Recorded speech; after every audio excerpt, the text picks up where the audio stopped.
there's this weird thing that when you grow up. I was telling my girlfriend the other day that I distinctly remember in 1963 or 64 sitting on my bed in my bedroom, and somebody had given me a little record player, one of those little square ones that and it had a teeny little speaker, and I went out and bought a Bob Dylan album, and one of the first, I can't remember which one it was one of the first two albums.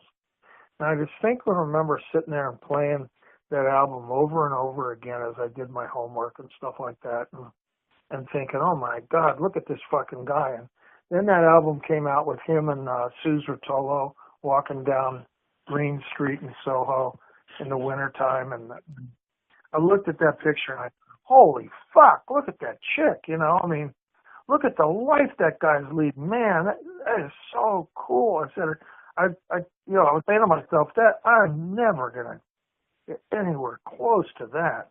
And then of course I went to West Point, and then I ended up writing for the Village Voice while I was at West Point. Then I ended up in New York. And the first year I lived in New York, I lived over in Avenue B in a real fucking hellhole. And then I lived on a barge on the Hudson River that I converted into a loft. And then I got tired of the winters over there, so I got this loft on Houston and Sullivan Street for $200 a month, 2,500 square feet, and I could build shit and everything, so I built it, and I was there for about a month, and I saw the landlord was Madeline Gins, who was married to this artist called Arakawa. And they lived down on the second floor. He was quite a famous Japanese artist. And I met her in the doorway going out one day, and she said, "Oh, Lucian, I'm glad I ran into you. I forgot to tell you, you may see somebody going in and out on the ground floor here in the loft next door, and I forgot to tell you, Bob Dylan's got a studio in there." And I thought to myself, by that time I thought to myself, yeah, fucking hey, Bob Dylan's got a studio in my building. I mean, by that time it made like perfect sense. There was just that whole thing of sitting in your bedroom and mooning over Greenwich Village pictures and beatniks and Bob Dylan and all that shit had been subsumed by actually living there.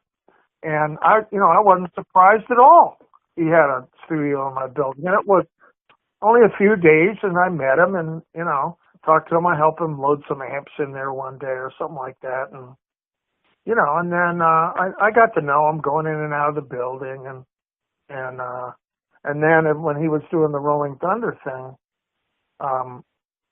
they used to play until 4 o'clock, 5 o'clock in the morning. And like once every few days, they would all come over to my loft because it was right around the corner. That was on like Thompson, the bitter ends between Thompson and University Place on Bleecker. My place was Sullivan and Thompson on Houston. So everybody would come over to my loft, and we'd fix breakfast, and we'd sit around and talk and everything, and they'd all leave around 6 or 7 o'clock in the morning. But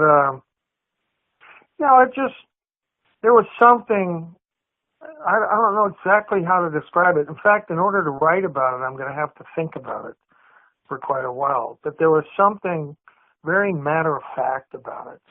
You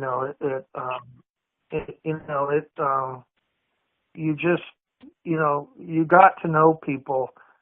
It seemed there for a number of years, especially in the late 60s and early 70s, that there were only about 2,000 people in New York. And after a few years there, you knew about half of them. And I'm not kidding.